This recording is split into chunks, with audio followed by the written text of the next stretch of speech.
let me go to Bryce Hernandez muna. How credible is he, sir? I mean, from here until house, ang sinasabi lang niya, laging utos sa kanya, nayayaya lang siya ni Alcantara.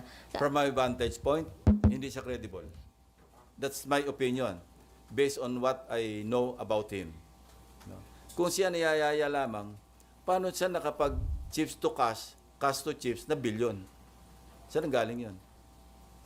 Niyayaya lang siya, pantaya lang siya ni Alcantara. May sariling taya si Alcantara eh. 1.4 billion nga yung kanyang cash to chips eh. Imagine, for the past 3 years yun, hindi naman ito one time na nagpapalit ng 1.4 billion. Pero from 2023 hanggang 2025, ang record sa mga casinos, the different casinos, imagine 1.428 billion yung pinalit mong cash to chips. Saan ang galing yun? Si Bryce Hernandez naman, billion din yung kanyang chips to cash.